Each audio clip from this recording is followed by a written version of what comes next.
Hey, it's a freaking Jeep party, man. That's awesome. I just went past 2 other Jeeps. That's cool. I could be a Jeep guy. You know, I don't know, maybe. Of course, they're not driving very fast though, so maybe I could.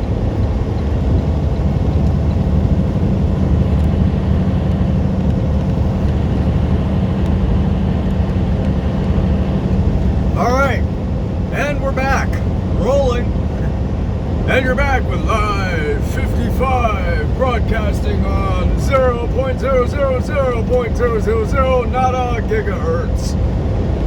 Broadcasting from an undisclosed location somewhere between Dallas and Houston, Texas. Live 50, that's alright. So anyways, let's see here. So I'm gonna delve into some wild stuff here. So if your little old ears over there can't handle a little bit of wild and conspiracy theory, new world order kind of jibber jabber talk, then go ahead and just skip to the next one. I don't know. You don't have to listen. You don't even have to agree with it. You don't have to disagree with it. You can just not listen. I don't know. It's up to you. But I'm gonna go there. So let's see. So I'm gonna have to tie some things together, and I was trying to think of how to do it, properly. And I think it's just the only way I can do it is just to start going, and it'll tie itself together, I suppose. So the subject, topic, realm that I'm gonna delve into here has to do with theology, religion, and the political environment that we find ourselves in today, and with prophecy, biblical prophecy,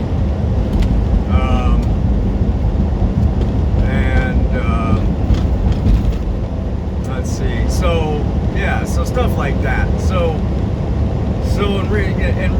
in reality, me saying I'm going to delve into a wild topic.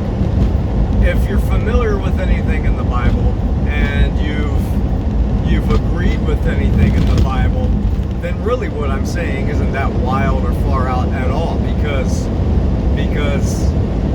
well, shoot, the Bible is kind of wild and far out, really, when you think about the stuff that's talked about in there. So what I'm going to talk about, it's not like hasn't been talked about or hasn't been prophesized or considered conspiratorial in nature already, right? Because most of the stuff in the Bible is conspiracy stuff. It really is. So, if you want to call me a conspiracy theorist in a derogatory sense, then you're calling anybody who's ever read or recited or agreed with anything in the Bible, you're calling them conspiracy theorists too, really, because that's really what it is. So let's see. So as for myself, I have studied theology. I'm not scholarly by any sense of the word, but I've studied theology in its broad sense to try and get a fundamental understanding of what I believe, where those things came from, right? And I'm talking about in the most broad sense. I'm talking about all of them, whether it's Christianity, Islam, Catholicism, Judaism, these major religions, and shoot, even Hindi, or whatever, where these things come from. I've looked into the very fundamental aspects of them, and just so I, can try and, understand it a little bit better myself. So that said, so this show that was on the radio the other night, on AM radio the other night, was talking about,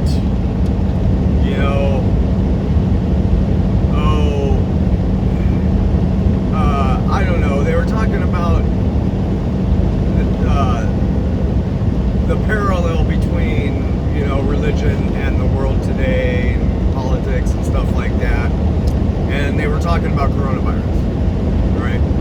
And what they were talking about was, where I guess in the Bible it talks about being obedient to the Caesar, aka the governmental authority, and how that's required and all this kind of stuff, and whether or not you should, obey that particular scripture.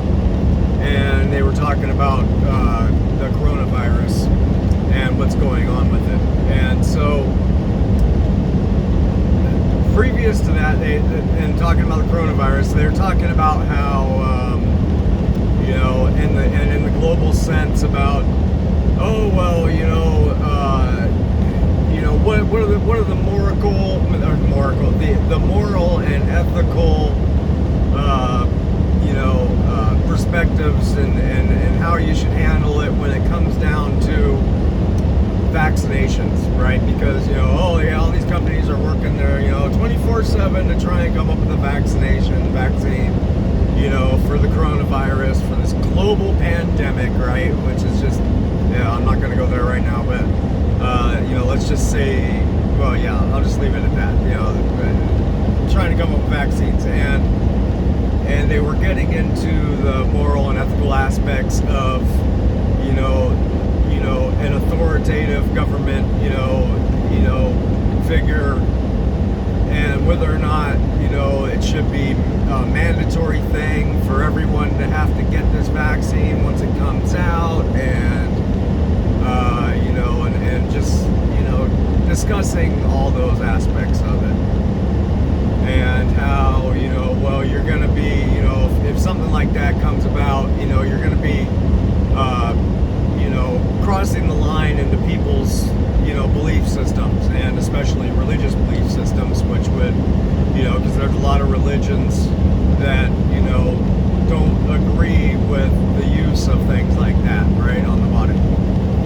And so, they were just going over all that stuff. And, so then, they're talking about, if you can't mandate it, how are you going to deal with, the people who don't get it versus the people who do get it, and how are we going to go, and know that things are safe and all this and that and this and that. And something hit me right then and there, okay? Something hit me right then and there, and I realized, so, I don't know if, how many of you are, this is already getting in 7 minutes, so, I don't know how many of you have orientated yourself with the book of Revelation, but that's one book that I've read into a bit. And, I read, the whole Genesis, Old Testament stuff, a good bit, and then I read the Revelation part a good bit, and I've read bits in the middle here and there, just, what the heck, right? So in the Revelations, it talks about the end times and how they're going to have, there's going to be this thing, and Christians just fear the death out of this, the beast and the mark of the beast, and,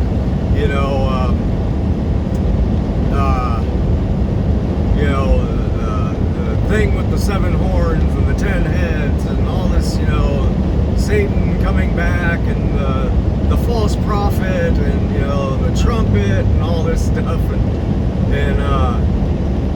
So here's the thing. So there's a lot of people who, are looking out for that, right? All the time. There's a lot of tough sons of bitches out there who always, and who are also Christians who are all, oh no, you're never going to take the mark. You're never going to take the mark, and so if you're like in an authoritative position who wants to bring this in, how would you go about doing it, knowing that you got all these people who are looking out for it, right? Well, think about it. How about a global pandemic where vaccination is required, right? So let me just put it to you like this. You're already wearing the mark of the beast. When you put your mask on, or if you don't put your mask on, you cannot buy, sell, or trade. The mark of the beast, it says, without the mark of the beast, every man, woman, and child will require the mark of the beast. Without it, they will not be able to buy, sell, or trade. Right now, as it is, you cannot go into a store and buy, sell, or trade without wearing your mask. So when we talk about further down the road here, when the vaccination does come in, and the idea that they know that there's going to be a lot of people who won't want to take a vaccination, so how are they going to know whether you've had a vaccination or not? Well, by putting a mark on you? I don't know. I'm just saying. I told you this is going to get wild. I told you I was going to go there. I was going to delve into something, right? So, seriously, I mean, is that really where we're going here? Now, when you really look at it, you're really going to need to sit back and look at it. And sometimes, there's some people out there who just aren't awake for this. I've been, gotten woke up a while ago, and there's not very many of us who kind of woke up to all this stuff. But, we've been trying to get the, word out there. But so, sit back and think about it. Is conspiracy theorist such a derogatory term now? Because you can see it happening. If you don't wear a mask, you can't go into a store and buy, sell, or trade. It's against the law now, even, right? I'm not wrong there. That's a real thing. That's the mark of the beast, right? And so what's the actual mark of the beast will be if you don't take a vaccination, right? You won't have, there'll be something, right? Well, it's gonna be on your forehead or your right hand or something, right? Something's gonna, right? And they'll have to do something because nobody wants to wear a mask forever, right? So what's the answer? A vaccine. So I'm just putting it out there. You can take it or you can leave it. You don't gotta agree with it. But this is biblical stuff. So if you've ever agreed with anything in the Bible, then it would be kind of hypocritical to say that I'm way off the rocker here. So anyhow, yeah, we're already wearing the mark of the beast every time we go in the store because can't buy or sell or trade without it. Even now in like Texas, they got, and that was the other thing at the pilot yesterday, they had armed private security people inside the pilot store there just to tell Texans to put their masks on because people were going in without putting their masks on because they said hell with that. To hell with that. We're not putting a mask on. We're not afraid of this shit. So what they do, they put armed security people in there now. 3. And these guys were decked out in full on like military kind of gear. Like, I mean, not military, but they looked, I mean, you wouldn't be able to tell the difference between them and like SWAT. Like that's the way they came off. Like they're fully armed, full, gear on. So there you go. It's the end times. So I don't know. Yeah, this whole coronavirus thing, it's such bullshit. I'm just, that's for a whole nother show. And I'll say this too. It also, and I've mentioned this before, maybe not, on here, but why they called this coronavirus, and that would require a whole nother segment. If you want to hear it, let me know, and I'll devote some time to it. Why they called this coronavirus? Okay, because there's a reason. And when I heard it way back when, that corona, I knew exactly what they were doing, why they were calling it, and all that. So. I don't know. It's funny stuff. So anyhow, no fear. Just remember that. Ain't nothing to be afraid of. Alright, see ya.